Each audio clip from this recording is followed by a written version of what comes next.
for another Teaching Tuesday. Today we're going to honor the life and legacy and music of Christine McVie, who recently passed away. We're going to learn to play Songbird. I'm really excited to share this song with you.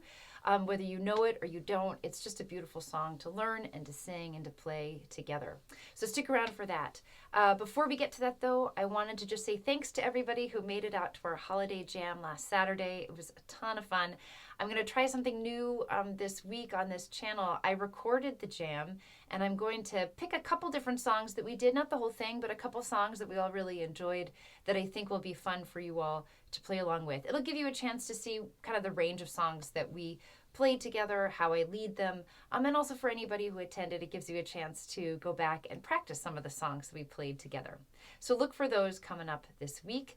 If you didn't make it, I hope you will join us in the new year. We meet the first Saturday of every month from 1 to 2:30 p.m. Pacific time, live on Zoom. Be sure to subscribe to the newsletter that gives you the link and the songbook. That's at averyhill.studio/contact. You just fill out that little form and you will be there, and you'll get an email right away with the link that you need to join the jam. And while you're here, and if you're enjoying what I'm putting out there, please subscribe to this channel as well.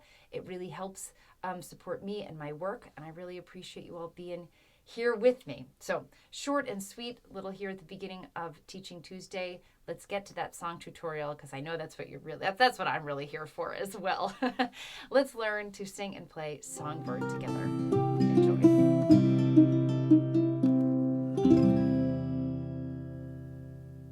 Welcome. Let's learn to sing and play Songbird today by Christine McVie. I'm going to play it in the key of D, so you'll need your usual family of chords: D, G, and just regular A. You could do A7, but I kind of like the sound of that full 5 chord. Just the plain A will do. We're also going to have 2 minor chords, and you can play them as full minor chords or as minor 7 chords. It kind of gives a nice nuance to it with the 7. I don't know, sometimes I'm a bit of a purist. The first one is going to be your E minor chord. Little stair step here. Index finger on the 1st fret of A, middle on the 2nd fret of, E, and the ring finger on the 4th fret of C. You can also play an E minor 7 if you prefer, which in this particular song works well, not only because of that kind of minor 7 feel, but we're also going to go from the E minor to the G chord. And so it allows you to just have your index and your middle here on the 2nd fret of C and A respectively, and then add your ring finger into the 3rd fret of E. And so it just works really nicely. So I could also see you wanting to use that E minor 7 instead of the E minor for that reason alone. The other one we're going to need is B minor, which of course is a nice big bad bar chord. Check out that series of bar chords that I put out a couple weeks ago. But what I'm doing is taking that 2nd fret, barring across the whole thing. I use my middle finger as a little extra oomph there with my index, and then I reach my ring finger to the 4th fret of the G string to get that nice B minor sound. If you are boycotting bar chords, as I did early in my playing career, you can also just play 4 fingers across the 2nd fret. That's a B minor 7 chord. Or if you're warming up to bar chords, you can just bar the 2nd fret and get used to holding that bar without worrying about other fingers. So again, E minor or E minor 7 will work, B minor or B minor 7. They're kind of interchangeable in this one, depending on the ease of the chords for yourself or just the sound. That minor 7 sound has a really nice one that sometimes folks prefer, especially in a song like this. All right, so let's dive into it here. The last thing to mention before we do, of course, the chord progression and the strumming or picking progression. But let me talk about that chord progression first. There are, 3 parts that you'll want to be aware of. The verses are simply 2 bars of G, back and forth with 2 bars of D. We do that twice, fairly straightforward in the verse. Then we're going to pair that with a pre-chorus. Here's where it gets exciting. Here's that E minor to G, so you can play, if you want to play it as an E minor 7 or a regular E minor. It's 2 beats, up to 2 beats of G, and then a full bar of B minor. So again, let's walk that again. E minor for 2 beats, to G for 2 beats, to B minor for a full 4 beats. And again, you may want to do E minor 7 to G, to B minor 7. You're welcome to do that too, or some combination there. And then the last line of the pre-chorus is just another 2 bars of G, resolving to 2 bars of D. So pretty straightforward there, just with that little hiccup as we get into the pre-chorus. When we get to the chorus pattern, we have a bar of A to a bar of G to 2 bars of B minor, and then coming back out of that, back to G for a bar, A for a bar, and resolve back to D. Beautiful.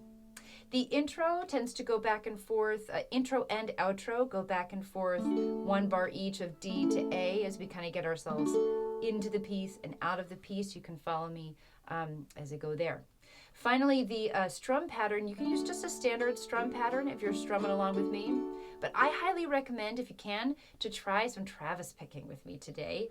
Again, that strum pattern, we count it 1, 2, up, 3, up, 4, up, 1, 2, up, 3, up, 4. And that same da da da da da da da da da da da da da. That's what we're going to use for our picking.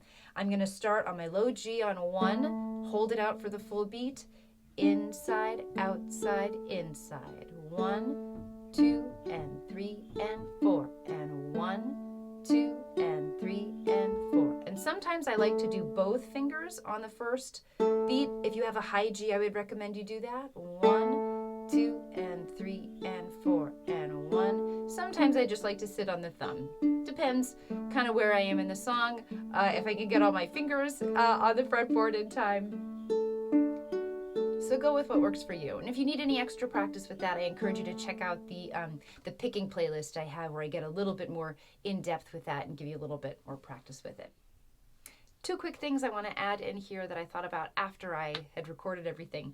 One is that there are 2 beat chords here in the pre-chorus. Remember, the E minor or E minor 7 to G. And if you're picking along with me, what I'm going to do there, I'm going to try, I basically take one of 2 approaches. One is I just strum and then get back into the picking afterwards. So I break out of that picking pattern entirely and just do a strum. Or I just start the picking pattern over each time I change. So 1, 2, and 1, 2, and 1, 2, and 3, and 4, right? So you've got 2 options there. I encourage you to practice it ahead of time or just see what comes most naturally in the moment. Easiest thing is probably just to strum, and then you can gradually work that picking in there if you prefer that sound. The other thing I want to mention is that the last pre-chorus has a little bit of a different pattern. We have the E minor to G to B minor, and then back to G, as we did before, but then we're going to add in 2 bars of A before we resolve to D. So just keep your eye on the chord chart there that you have at home or that I have for you here on the video as it scooches on over. Just know that last pre-chorus is a little different than the chord pattern we went over with it. But that's what I'm going to be playing, that Travis pick. And it's going to be about that slow. It does not have to go fast in this song, which is really nice. So let's play it together. I'm going to start on that D chord.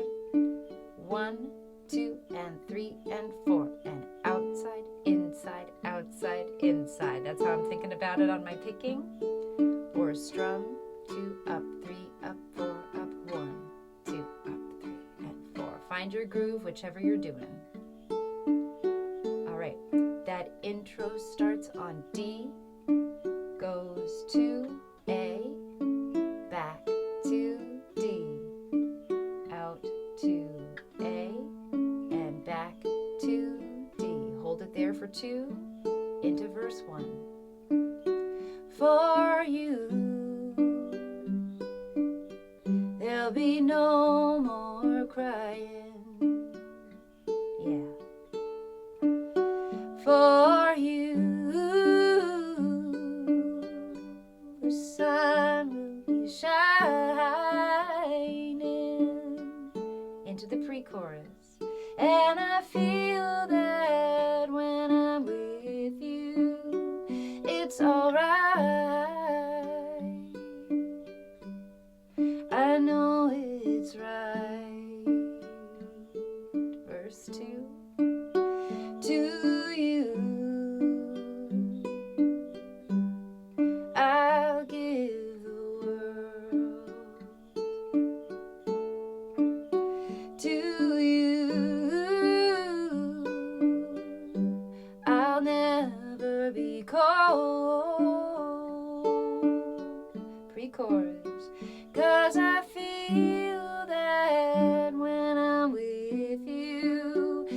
it's alright.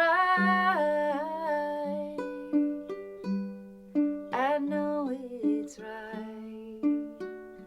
Here's the chorus to A. And the songbirds are singing like they know the score. And I love you, I love you, I love you like never before. We'll do the verse chords to G, just as an instrumental, to D. 2 bars each again, to G, and back to D. Then into the pre-chorus, here we go. I wish you all the love in the world. To A now, but most of all, I wish it from myself. To the chorus, and the songbirds are singing like they know the score. And I love you, I love you, I love you like never before. Outro to A, like never before. Back and forth now, like never before. One more time, and on D. Beautiful. Thanks so much for joining me on that one. Come on back, practice with me anytime. You know the drill.